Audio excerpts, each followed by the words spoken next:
अनेक पूजा पाठ की पद्धति से जब मानव भगवान को रिझा रहा होता है, यहाँ बैठे ब्राह्मण, यहाँ बैठी व्यासपीठ, यहाँ बैठे ठाकुर जी, यहाँ का एक छोटा सा कण भी उसमें हमारी श्रद्धा बन जाती है, क्योंकि ये ठाकुर जी का है। ये प्रत्येक क्रिया रस की क्रिया है। और ये जितनी भी क्रिया आप जीवन भर कर रहे हो, अपने माँ की सेवा, अपने पत्नी की सेवा, पति की सेवा, बच्चों की सेवा, ठाकुर जी की सेवा, सांसारिक धर्मों का निर्वाहन करते करते जब आप रस युक्त हो जाओगे और आपकी पद्धति से प्रसन्न होके ठाकुर जी जिस दिन आपके घर आ जाएं, वो रास है।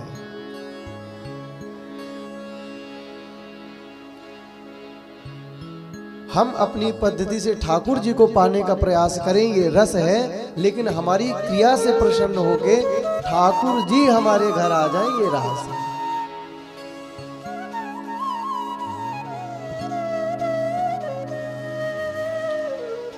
सब गोपियां आई हैं, भगवान ने उनका स्वागत किया है। स्वागतम वो महाभागा प्रियं किं करवाणि वह ब्रजस्यानामयं कच्चिद् ब्रूतागमनकारणम्।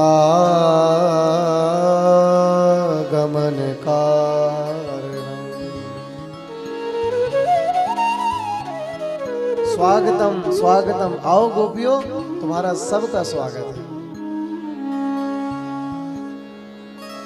पहले तो ठाकुर जी ने खूब स्वागत किया, आओ आओ। यहां पर ऐसी स्थिति ठाकुर जी ने की है जैसे कोई हमें अपने घर बुला ले। तुम्हारा निमंत्रण है हमारे घर में और आप नहीं पहुंचो, उस व्यक्ति का फोन पहुंच जाए, भैया आप आ नहीं रहे हो। सामने वाला सोचे कि निमंत्रण दिया, फिर फोन भी किया, चला जाता हूं। अब कोई आपके दरवाजे में आ जाए, आपने उससे बुलाया है और आप दरवाजा खोल के कह दो आओ आओ, अब फिर आप उससे पूछो कि तुम्हारे आने का कारण क्या है।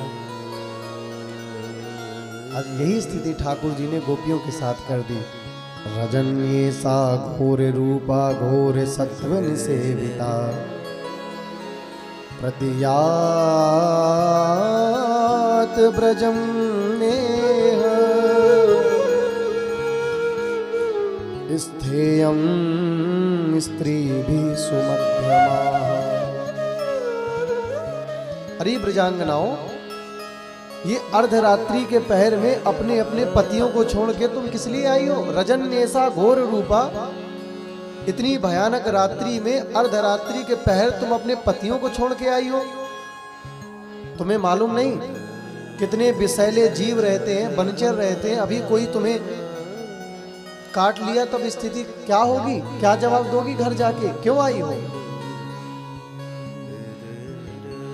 अब आप ही बताइए, कोई व्यक्ति पहले आपको बुला ले और फिर आपसे पूछे क्यों आए हो, किस लिए आए हो, तो आप क्या कहोगे? स्तब्ध हो जाओगे, मौन हो जाओगे, क्या बोले अब इनसे? ठाकुर जी कहते हैं, मातरः पितरः पुत्रा भ्रातरः पतयस्य च विचिन्वन्ति पश्यन्तो माकृढवं बन्धुसाध्वसम्।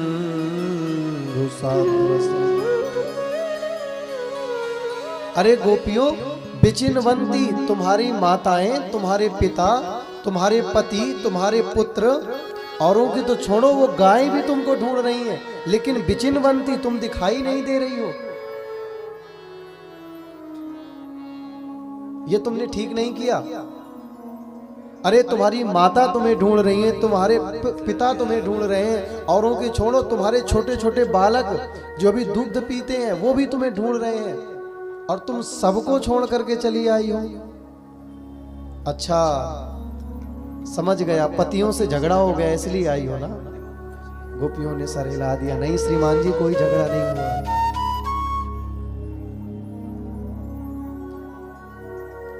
तो जरूर तुम शरद पूर्णिमा का चंद्रमा देखने आई हो। गोपियां कहती हैं आज से भी पहले बहुत बार देखा है। तो बोले तुम मुझसे बहुत प्रेम करती हो इसलिए आई हो ना, गलत बात। घर में मेरा कोई चित्रपट लगा लो, आते जाते दर्शन कर लिया करो, लेकिन इस ऐसी स्थिति पर अपने पतियों को छोड़ करके और आना अकेले इस घनघोर जंगल में, ये एक स्त्री को शोभा नहीं देता। अब भगवान ने यहाँ पर पति धर्म का उपदेश दिया है। भर्तुः शुश्रूषणं स्त्रीणां परो धर्मो ह्यमायया तद्बन्धूनां च कल्याण्यः प्रजानां च अनुपोषणम्।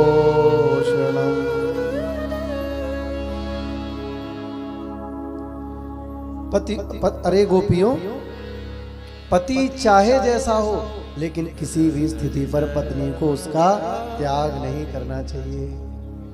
अब कैसा भी हो, चाहे पति हो, लेकिन पत्नी को कभी त्याग नहीं करना चाहिए। ये यहाँ पर भगवान पति धर्म का उपदेश करते हैं। दुशीलो दुर्भगो वृद्धो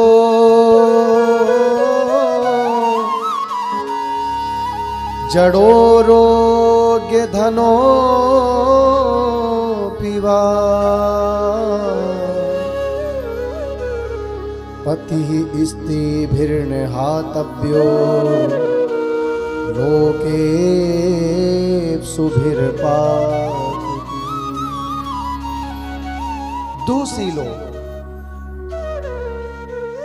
अगर किसी का पति ज्यादा भाग्यवान ना हो, ज्यादा बुद्धिमान ना हो, तो भी पत्नी का धर्म है अपनी पति की सेवा करे, उसका त्याग न करे, ये शास्त्र कह रहा है। रोग के धनो पीवा, अगर रोगी भी हो गया है तब भी सेवा करे, धन नहीं है तब भी सेवा करें, जड़ हो बुद्धि से तब भी सेवा करें। और अगर ऐसी स्थिति पर भी पत्नी नहीं पति का साथ छोड़ती तो वो स्त्री धर्म पतिव्रत धर्म कहलाने के अधिकार का है। अब जब श्याम सुंदर ने महाराज उपदेश किया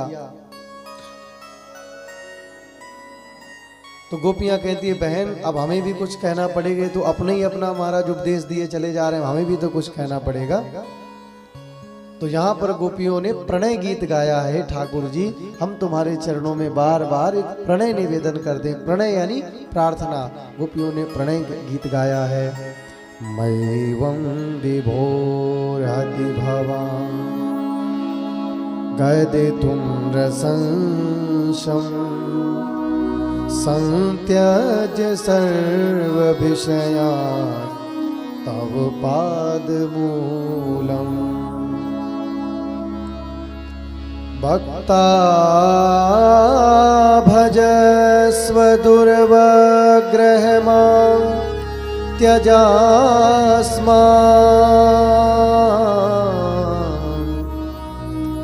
देवो यथादिपुरुषो भजते मुमुक्षु। हे भगवान मैवो विभोर हति भवान गदितुं नृशंसम्। नंद नंदन नृशंसम इतना क्रूर नहीं हो सकता। यशोदा नंदन ऐसी बातें नहीं कर सकता जैसी आप कर रहे हो। हम आपके लिए, केवल आपके दर्शन के लिए संत्यज्य सर्व विषयास्तव पाद मूलम, सबको त्याग के आई है। पति, माता, पुत्र, गैया, मैया सबको छोड़ के आई हैं। लेकिन हम जब से आई हैं तभी से आप कह रहे हो चले जाओ। क्यों आई हो, किस लिए आई हो, हमारी भी तो जरा सुनो। श्याम सुंदर आपको नहीं पता कि एक भक्त कितना तपने के बाद भक्त बनता है। जिस प्रकार से भात खाने वाले व्यक्ति को ये ज्ञान नहीं होता कि भात कितनी मुश्किल से तैयार होता है। भक्ता भजस्व दुर्वग्रह माम त्यजास्मान देवो यथादि पुरुषो भजते मुमुक्षून। हे मुमुक्षु, हम आपके पाद पद्मों में प्रणाम करती हैं, आप हमें इस प्रकार से जाने के लिए मत कहिए, हम जा नहीं पाएंगे। भगवान ने यहां पर कहा यत पत्य पत्य सुहृदा मनुवृत्ति रंग स्त्रीणाम स्वधर्म इति धर्म विदात वयोक्तम। अरे गोपियों, तुम जाने का नाम नहीं ले, चलो पति के लिए मत जाओ, लेकिन उन छोटे छोटे बालकों के लिए तो तुम चली जाओ, सब तुमको ढूंढ रहे हैं।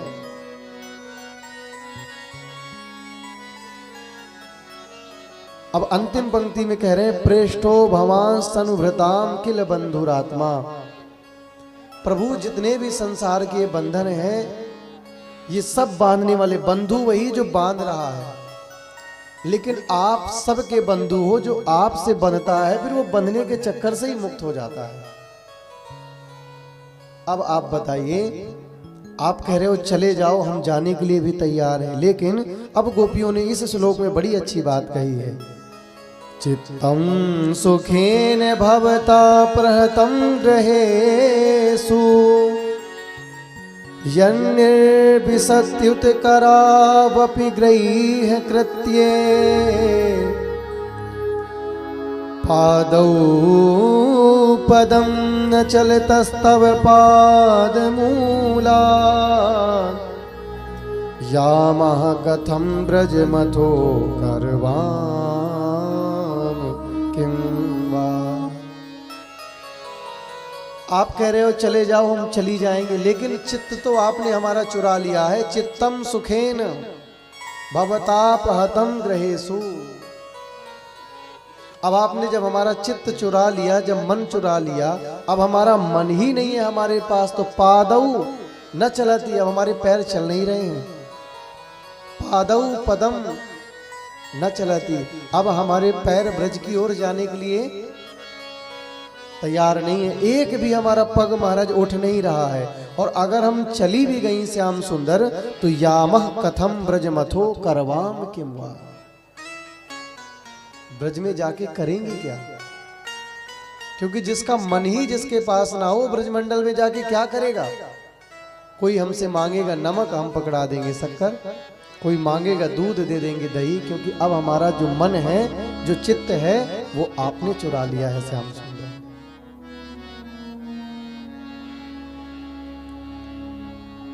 जब गोपियों ने प्रणय गीत में इस प्रकार की अद्भुत स्तुति गाई है भगवान की, प्रणय गीत के माध्यम से निवेदन किया है, तो भगवान बड़े प्रसन्न हुए हैं। बोले गोपियों, मैं तो बस तुम्हारा परीक्षण कर रहा था, अब मैं समझ गया कि जो तुम्हारा रस है ये मेरे सेवन करने योग्य हो गया है। और जब व्यक्ति रस युक्त हो जाता है तो परमात्मा उसके हृदय में रास विहार करने के लिए आते हैं। बोल रास बिहारी भगवान की जय। अब ठाकुर जी रास करने के लिए तैयार हुए हैं। गोपियां भी आई हैं और श्री किशोरी राधा रानी भी आई हैं। अब आज जैसे ठाकुर जी ने रास का एक समूह बनाया, तो महाराज कामदेव आ गया। कामदेव तक तक करके बाण चलाने लगा। मारण, मोहन, वशीकरण, उच्चाटन, स्तंभन, महाराज सारे बाण चला लिए। पुष्प धनवना, पुष्प में रख करके बाण चलाता है। जहां पर सुंदर पुरुष और स्त्री होते हैं, कामदेव वहां पर विघ्न करने आता है। लेकिन ठाकुर जी ने भी चुनौती दे दी कि शरद पूर्णिमा की सुंदर रात्रि में मैं ब्रज की नवयुवतियों के साथ में ताता थैया करके रास रचाऊंगा, और अगर कामदेव तुम हो तो मेरे अंदर विकार करके दिखाओ।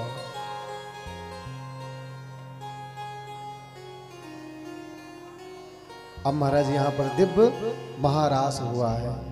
ठाकुर जी ने गलबैया डाली हैं, कामदेव महाराज कामदेव को भस्म किया है, और कहा भी है कि मेरे प्रथम पुत्र प्रद्युम्न बन के यही कामदेव का जो रति का पति कामदेव है, यही मेरा पुत्र प्रद्युम्न बन के आएगा।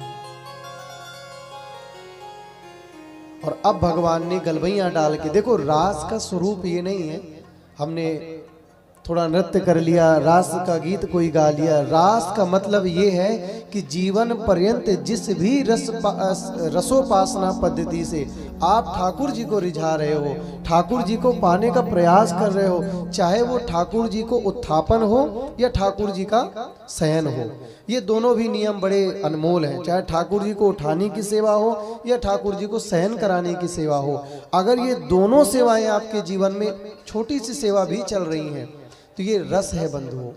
और जिस दिन आपका ये रस पूर्ण हो जाएगा, ठाकुर जी के सेवन करने योग्य हो जाएगा, उसी दिन आपके घर में ठाकुर जी महारास करने आ जाएंगे। बोलो रास बिहारी भगवान की जय। जय जय श्री राधे, जय जय श्री राधे, जय जय